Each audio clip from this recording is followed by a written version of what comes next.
दोस्तों कैसे हैं आप सभी। आशा करता हूं बहुत ही अच्छे होंगे। इस वीडियो में हम आपके लिए लेकर आए टॉप जी के जीएस के प्रश्न। ये ऐसे एक प्रश्न है जो बार बार एग्जाम में पूछते हैं, तो किसी भी एग्जाम की तैयारी कर रही हैं आप, वीडियो अपने बहुत ही खास है। तो चलिए वीडियो की शुरुआत करते हैं और देखते हैं पहला क्वेश्चन क्या पूछा है आपसे। पहला क्वेश्चन जो पूछा है वह पूछा है बेंगलुरु सिटी यूनिवर्सिटी का नया नाम क्या रखा गया। आपसे पूछा बेंगलुरु सिटी यूनिवर्सिटी का नया नाम क्या रखा गया, ये आपसे पूछा है। महत्वपूर्ण प्रश्न है आपके आने वाले एग्जाम के लिए। चलिए बताइए राइट आंसर क्या हो जाएगा। राइट आंसर जो हो जाएगा वो जगह option A doctor Manmohan Singh university रखा गया। डॉक्टर मनमोहन सिंह के नाम पर होने वाला यह पहला यूनिवर्सिटी है, इसलिए यह इंपॉर्टेंट हो जाता है। कर्नाटक सरकार ने 1 जुलाई 2025 को बेंगलुरु सिटी यूनिवर्सिटी का नाम बदलकर doctor Manmohan Singh Bengaluru city university रखने का निर्णय लिया। यह परिवर्तन मुख्यमंत्री सिद्धारमैया की अध्यक्षता में कैबिनेट बैठक के दौरान स्वीकृति हुई। बाकी बात करें डॉक्टर मनमोहन सिंह, तो ये देश के 13वें प्रधानमंत्री थे। इनका कार्यकाल था 2004 से 2014 तक। वे भारतीय राष्ट्रीय कांग्रेस पार्टी से जुड़े रहे। डॉक्टर मनमोहन सिंह भारत के पहले सिख प्रधानमंत्री थे। उन्हें अक्सर भारत में आर्थिक उदारीकरण 1991 के शिल्पकार के रूप में जाना जाता है। 1991 में भारत के वित्त मंत्री बने प्रधानमंत्री पीवी नरसिम्हा राव के अधीन। अब चलते हैं अगले प्रश्न की ओर, देखते हैं अगला प्रश्न क्या पूछा है आपसे। अगला प्रश्न जो पूछा है वह पूछा है फ्रेंच ओपन 2025 पुरुष एकल का खिताब किस खिलाड़ी ने जीता। आपसे पूछा है कि फ्रेंच ओपन 2025 पुरुष एकल का खिताब किस खिलाड़ी ने जीता, यह आपसे पूछा है। चलिए बताइए राइट आंसर क्या हो जाएगा।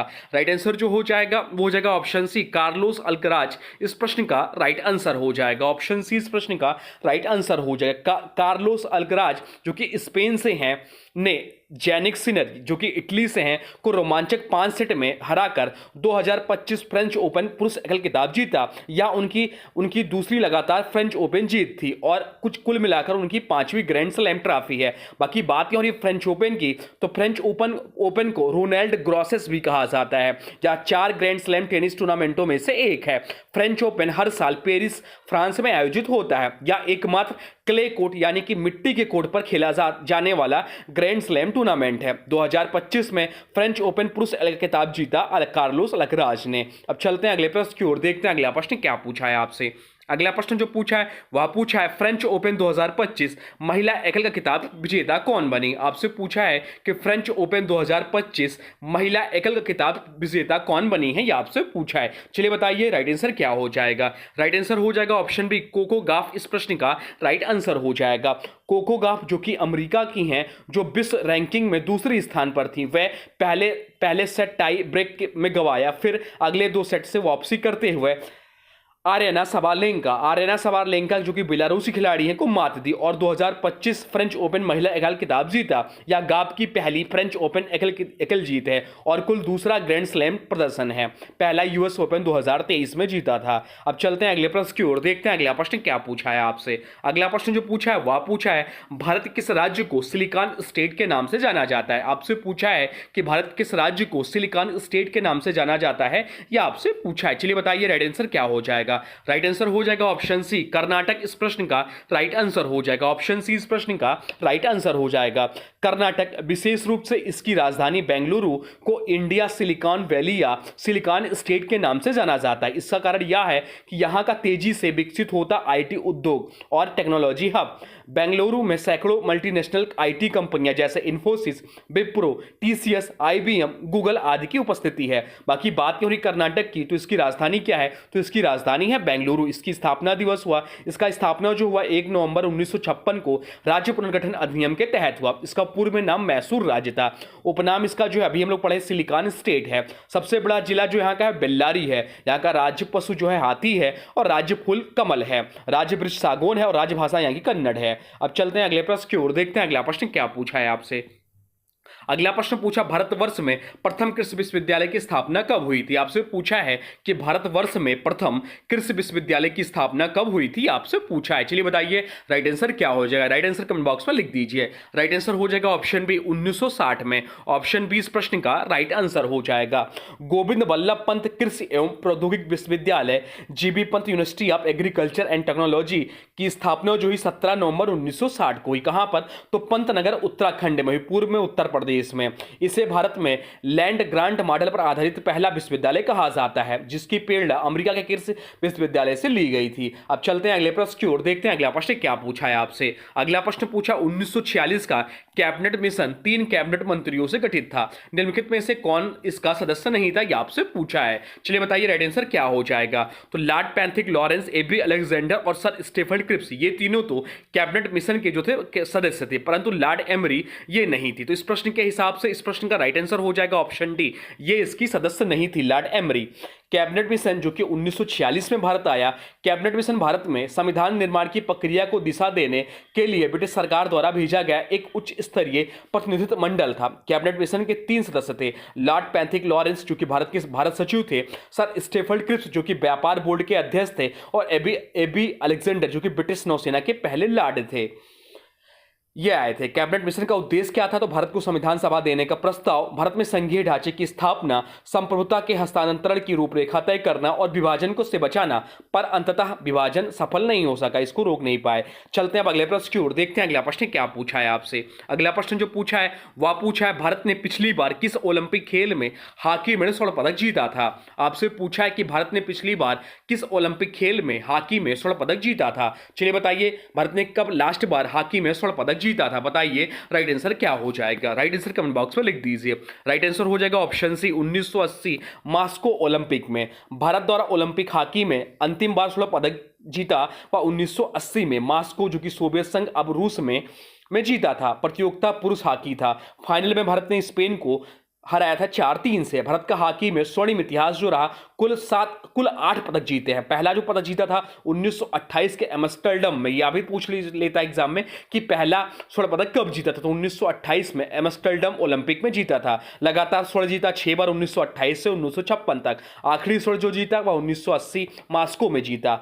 अब चलते हैं अगले प्रश्न की ओर, देखते हैं अगला प्रश्न क्या पूछा है आपसे। अगला प्रश्न जो पूछा है वह पूछा है भारत के संविधान के कौन से अनुच्छेद के अधीन भारत के राष्ट्रपति पर महाभियोग चलाया जा सकता है। आपसे पूछा है कि भारत के संविधान के कौन से अनुच्छेद के अधीन भारत के राष्ट्रपति पर महाभियोग चलाया जा सकता है, यह आपसे पूछा है। चलिए बताइए राइट आंसर क्या हो जाएगा। राइट आंसर हो जाएगा ऑप्शन ए, अनुच्छेद 61 इस प्रश्न का राइट आंसर हो जाएगा। अनुच्छेद 61 जो है राष्ट्रपति पर महाभियोग से संबंधित है। अनुच्छेद 61 भारत के संविधान में राष्ट्रपति को उनके कर्तव्यों के उल्लंघन के लिए महाभियोग की प्रक्रिया का प्रावधान करता है। महाभियोग प्रक्रिया की प्रमुख बातें अगर आपको बताएं तो लोकसभा और राज्यसभा दोनों की सहमति आवश्यक होती है।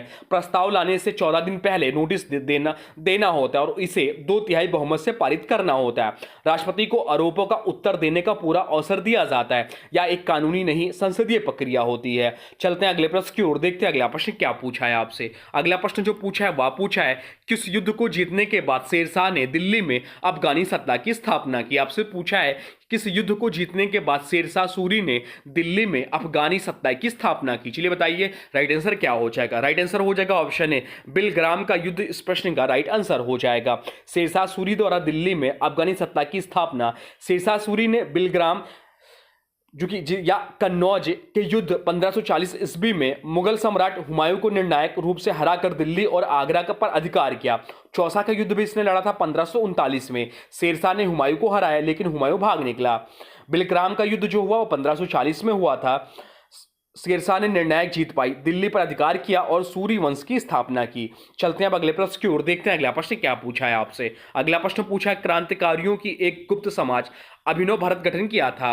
क्रांतिकारियों की एक गुप्त समाज अभिनव भारत के गठन किसने किया था, यह आपसे पूछा है। चलिए बताइए राइट आंसर क्या हो जाएगा। राइट आंसर हो जाएगा option B, B D Savarkar इस प्रश्न का राइट आंसर हो जाएगा। ऑप्शन बी इस प्रश्न का राइट आंसर हो जाएगा। अभिनव भारत गठन के जो संस्थापक थे वो विनायक दामोदर थे। सह संस्थापक थे गणेश सावरकर जो कि बी डी सावरकर के बड़े भाई थे। इसकी स्थापना 1904 में हुई थी। कहां पर, तो नासिक महाराष्ट्र पर। बाद में इसका विस्तार लंदन और पुणे तक हुआ। इसका उद्देश्य क्या था, तो ब्रिटिश शासन को समाप्त करना, सशस्त्र क्रांति के माध्यम से स्वतंत्रता प्राप्त करना। यह संगठन गुप्त क्रांतिकारी गतिविधियों और युवाओं में देशभक्ति की भावना फैलाने के लिए बना था। अब चलते हैं अगले प्रश्न की ओर, देखते हैं अगला प्रश्न क्या पूछा है आपसे। अगला प्रश्न जो पूछा है वह पूछा है भारत में जीएसटी कब लागू हुआ। आपसे पूछा है कि भारत में जीएसटी जो है कब लागू हुआ, यह आपसे पूछा है। चलिए बताइए राइट आंसर क्या हो जाएगा। राइट आंसर हो जाएगा ऑप्शन बी, 1 जुलाई 2017 को भारत में जीएसटी लागू हुआ। जीएसटी जैसे वस्तु एवं सेवा कर बोलते हैं, भारत में लागू होने की तिथि जो है 1 जुलाई 2017 2017 थी। यह भारत का अब तक का सबसे बड़ा कर सुधार यानी कि टैक्स रिफॉर्म माना जाता है। जीएसटी का पूर्ण रूप क्या है? तो जीएसटी का पूर्ण रूप जो है गुड्स एंड सर्विस टैक्स है। संविधान संशोधन कौन सा हुआ? तो 101वां संविधान संशोधन अधिनियम 2016 इसके लिए आया। लॉन्च करने वाले नेता कौन से? तो तत्कालीन राष्ट्रपति प्रणब मुखर्जी और प्रधानमंत्री नरेंद्र मोदी। जीएसटी परिषद की बात करें तो जीएसटी परिषद इसकी अध्यक्षता करते हैं केंद्रीय वित्त मंत्री। अब चलते हैं अगले प्रश्न की ओर, देखते हैं अगला प्रश्न क्या पूछा है आपसे। अगला प्रश्न जो पूछा है वह पूछा है निम्न में से कौन सा मंदिर नीलांचल पहाड़ी पर स्थित है? आपसे पूछा है कि निम्न में से कौन सा मंदिर नीलांचल पहाड़ी पर स्थित है, यह आपसे पूछा है। चलिए बताइए राइट आंसर क्या हो जाएगा। राइट आंसर हो जाएगा ऑप्शन है कामाख्या मंदिर। इस प्रश्न का राइट आंसर हो जाएगा कामाख्या मंदिर। भारत के असम राज्य के गुवाहाटी शहर में स्थित है। यह मंदिर नीलांचल पहाड़ी पर बना हुआ है। यह शक्ति पीठों में से एक है और मां कामाख्या यानी कि दुर्गा का रूप को समर्पित है। कामाख्या मंदिर को कामरूप कामाख्या भी कहा जाता है। यह 10 महाविद्याओं में से प्रमुख देवी स्थान है। हर वर्ष यहां अंबुबाची मेला का आयोजन होता है जो एक विशेष धार्मिक पर्व है, यह भी ध्यान रखिएगा। चलते हैं अब अगले प्रश्न की ओर, देखते हैं अगला प्रश्न क्या पूछा है आपसे। अगला प्रश्न पूछा अनुच्छेद 80 किससे संबंधित है? आपसे पूछा है कि अनुच्छेद 80 जो है किससे संबंधित है। चलिए बताइए राइट आंसर क्या हो जाएगा। राइट आंसर हो जाएगा ऑप्शन बी राज्यसभा से संबंधित है। ऑप्शन बी इस प्रश्न का राइट आंसर हो जाएगा। अनुच्छेद 80 जो है भारत के संविधान का वह अनुच्छेद है जो राज्यसभा यानी कि संसद के उच्च सदन की संरचना और सदस्य संख्या से संबंधित है। बाकी बात करें राज्यसभा में, तो राज्यसभा में अधिकतम सदस्य संख्या जो होते हैं 250 होते हैं। इनमें से 238 सदस्य राज्य और केंद्र शासित प्रदेशों से विधानसभाओं द्वारा निर्वाचित होते हैं। 12 सदस्य राष्ट्रपति द्वारा नामित किए जाते हैं। राष्ट्रपति उन व्यक्तियों को नामित कर सकते हैं जो कला, साहित्य, विज्ञान और समाज सेवा के क्षेत्र में विशिष्ट अनुभव रखते हैं। और बाकी लोकसभा की बात करें तो लोकसभा अनुच्छेद 81 से 81 में वर्णित है। राष्ट्रपति की बात करें तो अनुच्छेद 52 से संबंधित है और सर्वोच्च न्यायालय की बात करें तो अनुच्छेद 124 से शुरू होता है। अब चलते हैं अगले प्रश्न की ओर, देखते हैं अगला प्रश्न क्या पूछा है आपसे। अगला प्रश्न पूछा महाधिवक्ता किसका प्रमुख विधिक सलाहकार होता है? आपसे पूछा है कि महाधिवक्ता जो होता है किसका प्रमुख विधिक सलाहकार होता है। चलिए बताइए राइट आंसर क्या हो जाएगा। राइट आंसर हो जाएगा ऑप्शन बी राज्य सरकार। इस प्रश्न का राइट आंसर हो जाएगा महाधिवक्ता राज्य सरकार का प्रमुख विधिक यानी कि कानूनी सलाहकार होता है। यह पद संविधान के अनुच्छेद 165 में वर्णित है। इसकी नियुक्ति राज्यपाल द्वारा की जाती है। पद की योग्यता की बात करें तो व्यक्ति उच्च न्यायालय का न्यायाधीश बनने की पात्रता रखता है। उसे कार्य क्या है? तो राज्य सरकार को विधिक सलाह देना, राज्यों के मामलों में उच्च न्यायालय व सुप्रीम कोर्ट में राज्य का प्रतिनिधित्व करना। कार्यकाल की बात करें इनके तो संविधान में कार्यकाल निश्चित नहीं पर राज्यपाल की इच्छा पर निर्भर करता है। वेतन व सुविधाएं राज्य सरकार द्वारा निर्धारित होती है। केंद्र सरकार की बात करें तो केंद्र सरकार का प्रमुख विधिक सलाहकार जो होते हैं अटॉर्नी जनरल होता है। अनुच्छेद 76 में दिया गया है। अब चलते हैं अगले प्रश्न की ओर, देखते हैं अगला प्रश्न क्या पूछा है आपसे। अगला प्रश्न पूछा अनुच्छेद 94 खा के अनुसार लोकसभा अध्यक्ष अपना त्यागपत्र किसे सौंपता है? आपसे पूछा है कि अनुच्छेद 94 खा के अनुसार लोकसभा अध्यक्ष अपना त्यागपत्र किसे सौंपता है, यह आपसे पूछा है। चलिए बताइए राइट आंसर क्या हो जाएगा। तो राइट आंसर जो हो जाएगा वो हो जाएगा क्या होगा बताइए। तो राइट आंसर हो जाएगा ऑप्शन बी उपाध्यक्ष को सौंपता है। ऑप्शन बी इस प्रश्न का राइट आंसर हो जाएगा। लोकसभा अध्यक्ष का त्यागपत्र जो है वह भारतीय संविधान के अनुच्छेद 94 खा यानी कि 94 बी के अनुसार यदि लोकसभा अध्यक्ष त्यागपत्र देना चाहते हैं तो अपना त्यागपत्र लोकसभा के उपाध्यक्ष को सौंपते हैं। वह त्यागपत्र दे सकते हैं। वो अध्यक्ष जो होता है उपाध्यक्ष को देता है, उपाध्यक्ष जो होता है वो अध्यक्ष को देता है। अब चलते हैं अगले प्रश्न की ओर, देखते हैं अगला प्रश्न क्या पूछा है आपसे। अगला प्रश्न जो पूछा है वह पूछा है भारत के सर्वोच्च न्यायालय की स्थापना का वर्णन किस अनुच्छेद में किया गया है। आपसे पूछा है कि भारत के सर्वोच्च न्यायालय की स्थापना का वर्णन किस अनुच्छेद में किया गया, ये आपसे पूछा है। चलिए बताइए राइट आंसर क्या हो जाएगा। राइट आंसर हो जाएगा ऑप्शन ए अनुच्छेद 124। इस प्रश्न का राइट आंसर हो जाएगा अनुच्छेद 124 भारत के सर्वोच्च न्यायालय की स्थापना से संबंधित है। अनुच्छेद 124 भारतीय संविधान में सुप्रीम कोर्ट की स्थापना और उसकी संरचना का उल्लेख करता है। अब चलते हैं अगले प्रश्न की ओर, देखते हैं अगला प्रश्न क्या पूछा है आपसे। अगला प्रश्न जो पूछा है वह पूछा है निम्नलिखित में से कौन सी नदी धुआंधार जलप्रपात बनाती है। आपसे पूछा है कि निम्नलिखित में से कौन सी नदी जो है धुआंधार जलप्रपात बनाती है, आपसे पूछा है। चलिए बताइए राइट आंसर क्या हो जाएगा। राइट आंसर हो जाएगा ऑप्शन ए नर्मदा नदी जो है धुआंधार जलप्रपात बनाती है। ऑप्शन बी इस प्रश्न का राइट आंसर हो जाएगा। बात यह हो रही धुआंधार जलप्रपात की तो यह जो है भेड़ाघाट जिला जबलपुर मध्य प्रदेश में और किस नदी पर, तो नर्मदा नदी पर है। इसका नाम धुआंधार इसलिए पड़ा क्योंकि गिरते जल से जो धुआं जैसा झांझर उठता है यह दृश्य बेहद रोमांचक होता है। आयतन के आधार पर अगर बात करें तो भारत का सबसे बड़ा जलप्रपात कौन सा, यह आपसे पूछा है। तो आयतन के आधार पर भारत का सबसे बड़ा जलप्रपात जो शिव समुद्रम जलप्रपात है, जो कि कावेरी नदी पर कर्नाटक में है। और भारत का सबसे ऊंचा जलप्रपात कौन सा है, तो भारत का सबसे ऊंचा जलप्रपात जो कुंचिकल जलप्रपात है, जो कि वारोही नदी कर्नाटक में ही या भी है। अब चलते हैं अगले प्रश्न की ओर, देखते हैं अगला प्रश्न क्या पूछा है आपसे। अगला प्रश्न जो पूछा है वह पूछा है भारत का राष्ट्रीय पंचांग कौन सा है। आपसे पूछा है कि भारत का राष्ट्रीय पंचांग कौन सा है। तो भारत का राष्ट्रीय पंचांग जो है वह शक संवत है। राइट आंसर हो जाएगा ऑप्शन सी। ऑप्शन सी इस प्रश्न का राइट आंसर हो जाएगा। शक संवत इस प्रश्न का राइट आंसर हो जाएगा। शक संवत 1800 ईस्वी में राजा कनिष्क के शासनकाल में शुरू हुआ। यह चैत्र मास से शुरू होता है। भारत सरकार ने 22 मार्च 1957 से इसे राष्ट्रीय पंचांग के रूप में स्वीकार किया। विक्रम संवत की शुरुआत 57 ईसा पूर्व में हुई थी। अब चलते हैं अगले प्रश्न की ओर, देखते हैं अगला प्रश्न क्या पूछा है आपसे। अगला प्रश्न जो पूछा है वह पूछा है निम्नलिखित में से कौन सी जल संधि जावा सागर और हिंद महासागर के बीच स्थित है। आपसे पूछा है कि निम्नलिखित में से कौन सी जल संधि जावा सागर और हिंद महासागर के बीच स्थित है, यह आपसे पूछा है। चलिए बताइए राइट आंसर क्या हो जाएगा। राइट आंसर हो जाएगा ऑप्शन बी सुंडा जल संधि इस प्रश्न का राइट आंसर हो जाएगा।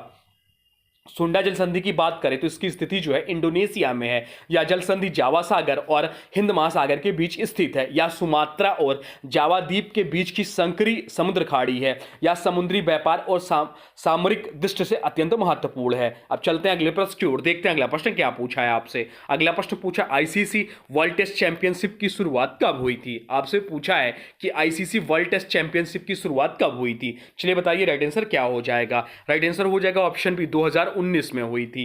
ICC world test championship WTC की शुरुआत 2019 में हुई थी। पहली WTC ट्रॉफी जो जीता वह न्यूजीलैंड ने जीता 2021 में भारत को हराकर। 2023 का WTC फाइनल जो जीता वह जीता ऑस्ट्रेलिया ने भारत को हराकर। और जबकि 2025 जो हाल ही में समाप्त हुआ WTC का फाइनल वह साउथ अफ्रीका ने जीता ऑस्ट्रेलिया को हराकर। तो ये सब पॉइंट ध्यान रखिएगा।